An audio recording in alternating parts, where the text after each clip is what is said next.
mo rò lórí burúkú kan tó ní èmi ti jáyé Rótìmí mú ayé tèmi. Mo rò lórí burúkú kan tó sọ bẹ́ẹ̀. Tí n bá ṣiṣẹ́ ọmọ mọ́ṣẹ́ ó di dandan kí n jẹun ọmọ. Mi ò nídìí láti tògbó ọmọ mi jẹun. Mi nídìí láti fìgbéyàwó ọmọ mi àbí kí n fìgbésí ayé ọmọ mi kí n fi ṣe donation equipment. Mi nídìí ẹ̀.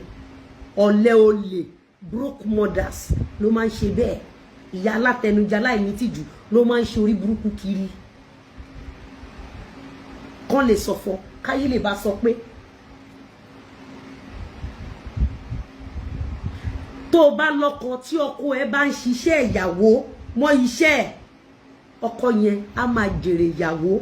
Ẹ̀yin èèyàn wa, Lizzy Anjorin ó tú àṣírí ọmọ Ìyábọ̀ Òjó, ó tú àṣírí rẹ̀ nínú fídíò yìí, ó tún tú àṣírí ìyá rẹ̀ tí a ń porúkọ rẹ̀ ní Ìyábọ̀ Òjó. Gbogbo rẹ̀ ló tú nínú fídíò yìí. Ó ní ẹni tí ò bá ṣiṣẹ́ ọmọ ó ní kò yẹ kó lè jẹun ọmọ. Gbogbo nǹkan tí Lizzy Anjorin tí ó ń sọ nínú fídíò yìí nìyí, àwọn nǹkan tó ń sọ nìyí. Ẹ̀yin èèyàn wa, ó yá a ó máa play fídíò náà fún yín nísìnyí. Mọ ọkọ tó jẹ́ tó bá jẹ́ ìyàwó tó bá ń ṣiṣẹ́ ọkọ mọ́ iṣẹ́ wàá máa jẹ èrè ọkọ mọ́ ìyàwó tó jẹ́. Tó bá jẹ́ ọmọ tó bá ń ṣiṣẹ́ ìyá ẹ̀ mọ́ṣẹ́ wàá máa jayé ìyá ẹ̀ mọ́ ayé. Ohun tó bá ti mú ìyá tó ń ṣiṣẹ́ ọmọ mọ́ iṣẹ́ ẹ̀ ó gbọ́dọ̀ jayé ọmọ máyé.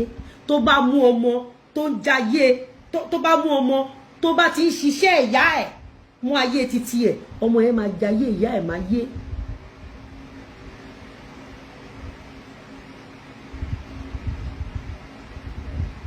Ẹ̀yin ògbọ́n ẹ̀ nílàkàyè. Àwa ò raise olóṣó. I keep telling you. A raise àwọn ọmọ tá a fẹ́ kí wọ́n grow in wilderness. Tí màmá mi ò bá jù mí lẹ̀ ní time tó jù mí lẹ̀ mi ní lè dá dúró mi ní lè face ẹ̀yin blackmailers. Kókó ni wípé ọmọ Lizzy Anjorin ní nǹkan tó jẹ́ wípé ó tó emulate. Ṣé gbọ́rù ẹ̀rí níta, ṣé rí níta, ṣé rí kó dá sọ̀rọ̀ lọ́rọ̀ rí, ẹ rí kó máa dó olórin kiri àbí ẹ rí kó máa dó musician kiri àbí ẹ rí kó máa lọ sí strippers club àbí ẹ rí kó máa ṣòṣì kiri. No, she lived a very quiet life. Tó bá ṣiṣẹ́ ìyá ẹ̀ mọ́ iṣẹ́ ajayé ìyá ẹ̀ máa yé. Tó bá ní pé ìyá jayé ọmọ máa yé kò kí ń ṣe ègbó àbí èpè. Get it straight, ẹ̀yin dọ́là. Tí ìyá bá ṣiṣẹ́ ọmọ mọ́ iṣẹ́ ajayé ọmọ máa yé ẹ̀. Tí ọmọ bá ṣiṣẹ́ ìyá ẹ̀ mọ́ iṣẹ́ ajayé ìyá ẹ̀ máa yé. Òun ló fi jẹ́ pé àwọn ìyá kan máa ń wọ relegation. Tí ọmọ ò bá fowó ránṣẹ́ wọn ò lè jẹun because they are lazy mothers.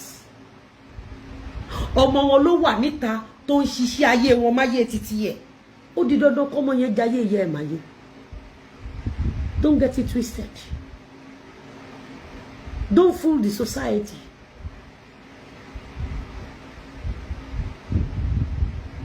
Èmi ò raise olóṣó. I keep saying it. Èmi ò raise olórí burúkú ọmọ.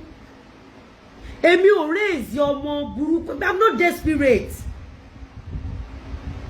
I don't do show off with emptiness. I don't even do show off at all. You don't understand?